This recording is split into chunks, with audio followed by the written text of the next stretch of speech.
Good morning, beloved. Today I'd like to share about destroy the high places. The Bible is Deuteronomy chapter 20, verse 12, verse 1 to 8. English Standard Version. Let me read the Bible. These are the statutes and rules that you shall be careful to do in the land that the Lord, the God of your fathers, has given you to possess all the days that you live on the earth. You shall surely destroy all the places where the nations whom you shall dispossess served their gods, on the high mountains and on the hills and under every green tree. You shall tear down their altars and dash in pieces their pillars and burn their Asherim with fire. You shall chop down the carved image of the gods and destroy their name out of that place.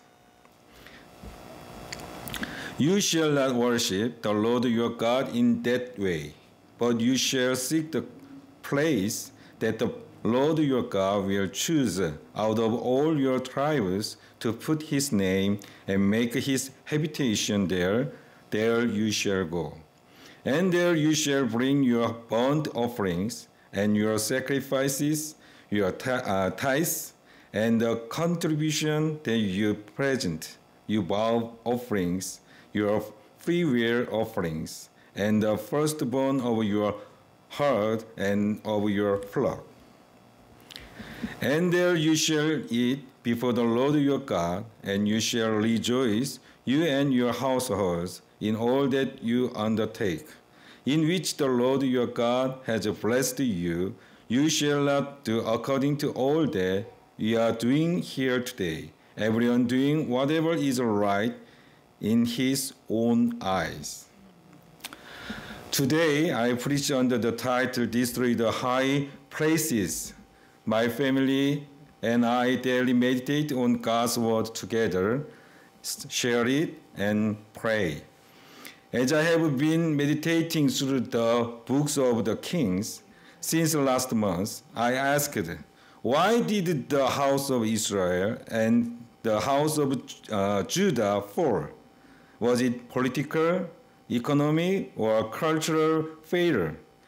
Was it lack of military strength? No.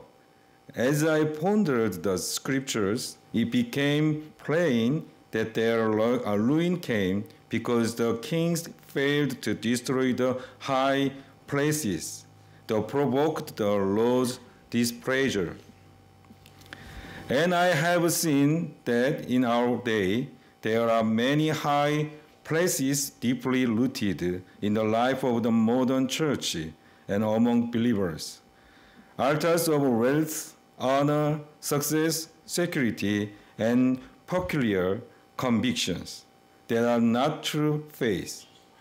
No other thing may be our Lord but the triune God. The moment other things become our masters, our faith is set upon the Lord to the destruction. Therefore, I'd like to share what the high places in our lives are that hinder our faith that looks to and depends on God, and how we are to tear them down. First, background. The passage before us is the scene of Moses preaching to the people of Israel just before they entered the land of Canaan.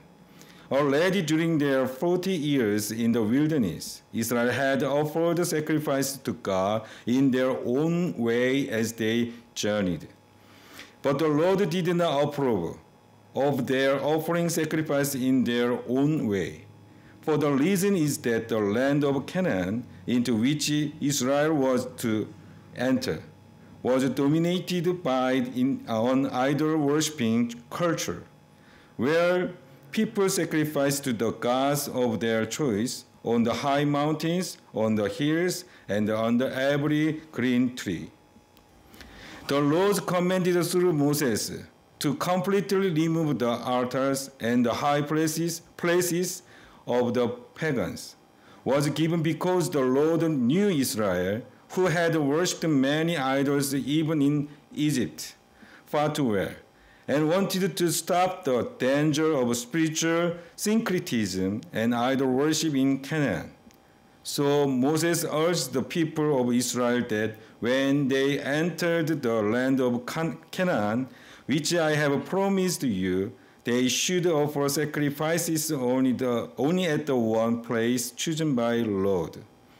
This was intended to bring Israel worship into orderly unity before God and to prevent any form of idolatry. It aimed to preserve Israel's life as God's covenant people, maintaining their worship and obedience and protecting the identity of God's holy community. What, then, are the high places? As mentioned earlier, they were altars and idols set up on high hills, mountains, or under large trees, places where people worshipped gods other than the Lord.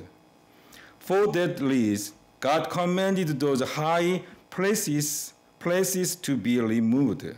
The Word Biblical Commentary explains the high places are always a challenge to the covenantal loyalty between God and His people. In other words, if high places remain, it means something other than God has taken priority in a corner of our hearts. It means that there is no other God. It is not true. Therefore, we must remove any high places in our hearts, money, power, approval, stubbornness, convictions, and other such things that still take a priority over God, so that He alone may be the Lord of our lives. God desires pure worship and will not allow idols in the hearts. 2:1. Why did the Canaanites build high places? The high places, Hebrew is Bamoth, literally means high place. The Canaanites considered the elevated areas or mountain tops good place to meet their gods. So they built altars there. The reason is that Canaanite religion was centered on the cycles of nature and fertility, so high places were chosen as their symbolic sites.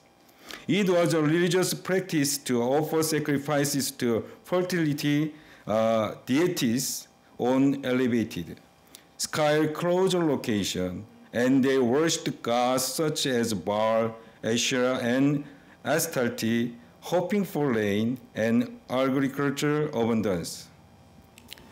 Therefore, Canaanites' high places were not merely simple worship sites where God and Baal, Asherah, and others were worshipped in syncretistic way. They became central channels of idolatry that threatened the faith identity of Israel, God's covenant people. For this reason, God commanded strict vigilance against them. They built those high places to make themselves closer to their gods. But the God we worship transcends time and space and comes to meet us Himself. Psalm chapter 90, verse 2. Before the mountains were brought forth, or ever you had formed the earth and the world, from everlasting to everlasting you are God. Jeremiah chapter 23, verse 24. Can a man hide himself in sacred places so that I cannot see him? Declare the Lord, do I not fear heaven and earth? Declares the Lord. Canaanites' high places were ritual spaces meant to appease gods who guaranteed rain, grain, and fertility, but God is the sovereign who rules over creation and history. Therefore, tearing down high places symbolized the restoration of our spiritual purity as those who trust in God.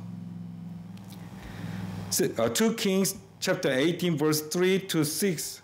And he did what was right in the eyes of the Lord, according to all that David his father had done.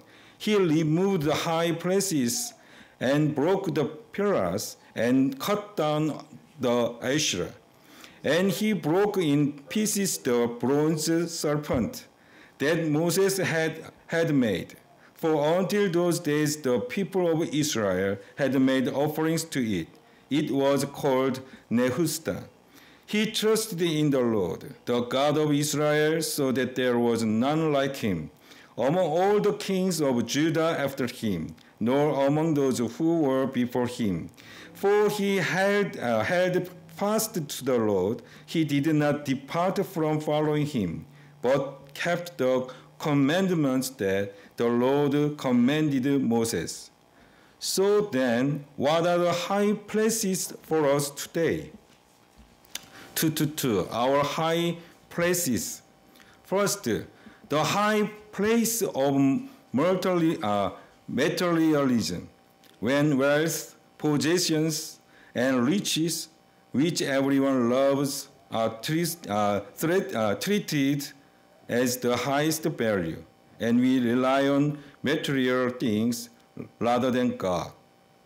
The Bible tells us we cannot serve two masters, and when Christians become obsessed with wealth and possessions, their hearts priorities visible things over the unseen God, making material goods idols that dominate and direct their faith and life.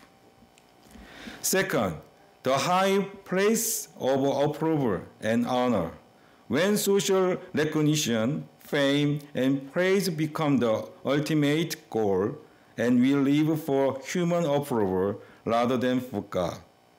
The Bible says they do not seek the glory that comes from God, but seek the glory that comes to themselves. When Christians make approval and honor into high places, they prioritize human opinion and praise over God's judgment and word, becoming desperate for visible compliment, comfort, and encouragement, and obsessed with them. Third, when Christians living in the insecure and uncertain age make present safety, comfort, and avoiding danger their highest aim, instead of trusting and relying on God as their shepherd, as in Psalm 23, they create a high place of safety. The Bible says the name of the Lord is a strong tower. Those who take refuge in him are safe, but those who trust in horses and chariots will fall. If Christians become obsessed with safety, they act like the kings who made political and military security their high place amid threats from Assyria and Babylon, relying on their own plans, defenses, and worldly methods instead of God. By doing so, they limit and miss God's power, remain anxious, and constantly run to people for advice and help. Fourth, an idol of personal desire that makes the pleasures the world offers, entertainment, food, sex, and gratifying one's own cravings, its highest value. The Bible says the flesh of man and the Spirit of God are opposed to each other, so we must not live according to the fleshly desires. In C.S. Lewis' Screwtape Letters, he notes that basic human needs, physical and emotional, are natural, but Satan seeks to separate us from God, by encouraging overindulgence or by perverting those needs into sin. For example, let people indulge their basic desires too frequently, and their dependence on God will grow weaker. If a Christian becomes overly absorbed in satisfying their own desires, the process of gratification strengthens self-centered thinking. So instead of listening to God's voice and obeying or relying on Him, they live for their own impulses and momentary satisfactions. Fifth, it becomes a high place of convictions that replace a relationship with God with mere formal worship or that exploit faith for other ends. The Bible says that although we offer burnt offerings and sacrifices and claim to love and honor God, in God's sight our worship, words, and actions are not God.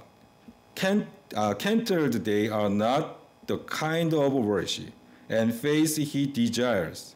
If we don't ground our faith in God and the Bible, our beliefs become personal convictions and religious acts or formal worship, rather than a genuine spiritual relationship with God, become actual idolatry. So even though they worship together, read the same scriptures, and live in the same church community, they pursue a private faith, thinking, speaking, and acting in their own individualistic way, not collaborating to do good, but living for themselves. Just as in ancient Israel, there are high places that take the place of God in our lives today. How do we obey God's word and keep our hearts on Him?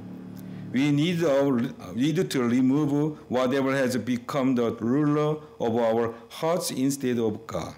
So how do we get rid of the high places? 2-3. How can we get rid of the high places? God commanded the people of Israel very specifically about the high places. First, destroy all the places where the Canaanite nations serve their gods. Second, tear down their altars. Third, dash in pieces their pillars. Fourth, burn their Asherim with fire. Fifth, chop down their carved idols. Sixth, blot out their names from that place. This command is not simply to remove them. It doesn't end with merely thinking to yourself, this is a sin against God, so I should repent. I have seen Christians, when saying repent, treat God's words as a mirror for their sins, but then prune their sins like unnecessary branches for landscaping rather than uprooting and removing the sinful roots, as one would pull a tree up by the roots. Therefore, even when they say they repent or deal with the same situation or sin, I see them repeatedly fall or sin again, without truly resolving or overcoming it. The reason is simple. God wants to make us completely holy and to preserve our entire being, spirit, soul, and body blameless. Therefore, we must reject every form of evil. 1 Thessalonians chapter 5, verse 22, verse 23. Abstain from every form of evil. Now may the God of peace Himself sanctify you completely, and may your whole spirit and soul and body be kept blameless at the coming of our Lord Jesus Christ. Beloved, God knows us so well, so he commanded us, even inscribing it on stone, not to make or worship anything besides him. Exodus chapter 20, verse 3 to verse 6. You shall have no other gods before me. You shall not make for yourself a carved image, or any likeness of anything that is in heaven above, all that is the earth beneath, all that is in the water under the earth. You shall not bow down to them or serve them, for I, the Lord your God, am a jealous God, visiting the iniquity of the fathers on the children to the third and fourth generation of those who hate me, but showing steadfast love to thousands of those who love me and keep my commandments. Beloved, our God is the one and only. He cannot be iniquated with any other gods. With this, the essence of our faith and the fundamental reason we must remove high places. The reason the kingdoms in the Bible fell is simple. The northern kingdom of Israel was destroyed by Asherah because of high places, idol worship, and rejection of the covenant. The southern kingdom of Judah was taken by Babylon because of nominal faith, social injustice, and the sins and idolatry of Manasseh. A closer look at the causes of the fall of those two kingdoms shows that in both cases it wasn't primarily political failure, but the king's covenantal disobedience to God, specifically their failure to remove the high places God hated and their worship of idols. The same applies to us living in the 21st century. Do I still have high places that take priority over God? Do these high places continually make intimate relationship with God difficult? Are visible things, wealth, honor, security, entertainment, convictions placed before the unseen God? If these high places exist in me, it is evidence that I do not truly trust God, that the corner of my heart is filled with reliance on myself, as if I were a God, and that I am always making room for Satan to enter my heart. That is why God calls us to remove those high places. 2-4, to get rid of the high places in me. First, we must honestly face which high places are in our lives and make decisive act of repentance to surrender them to God. When you pray, Lord, show me the idol I rely on instead of you and speak to me, I repent. God will bring that awareness. Second, focus on God. Keep all your attention fixed on Him. Lives centered on God's word, a life of prayer, and a life of worship so that God becomes the center of your whole life. Like 1 Samuel chapter 7 verse 3, and Samuel said to all the house of Israel, if you are returning to the Lord with all your heart, then put away the foreign gods and the Ashtaroth from among you, and direct your heart to the Lord and serve Him only, and He will deliver you out of the hand of the Philistines. There must be a bold confession of faith. Finally, continually examine your spiritual condition. It is important to set aside time each day to reflect on and assess your faith by meditating on God's word. For example, before going to sleep, ask yourself, did I live today working with God? Were there any high places or idols in my heart? Such spiritual self-checks are necessary so Satan cannot shake me. Conclusion. I hope that during this time we will reflect on which high places within us are damaging our relationship with God and hindering our spiritual life, and consider how to apply what we learn. First, do my job or business sometimes take up a greater percentage of my time and priority than meditating on and worshiping God because of money and success? Second, do the attention, approval, or praise of people and words or actions that comfort my heart dominate my heart more than God's word, the Bible? Third, do I fail to trust God because I am more anxious and fearful about the world, natural disasters, and disease happening now in the world, and about the future and death, than confident in the belief that if I die, now I will go to heaven with the Lord? Fourth, am I satisfying my desires through the lust of the eyes and the lust of the flesh, focusing more on the visible pleasures the world offers than on the invisible God and heaven?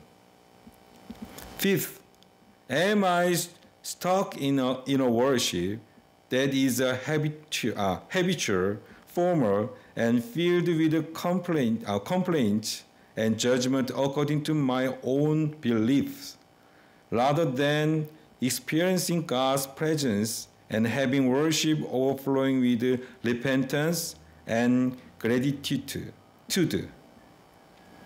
Beloved, God commanded the complete removal of high places, which are centers of idol worship and obscure faith. In our lives today, there may be unseen high places, and removing them is essential to worship God alone. Let us reflect on the hidden high places in the fields of our hearts.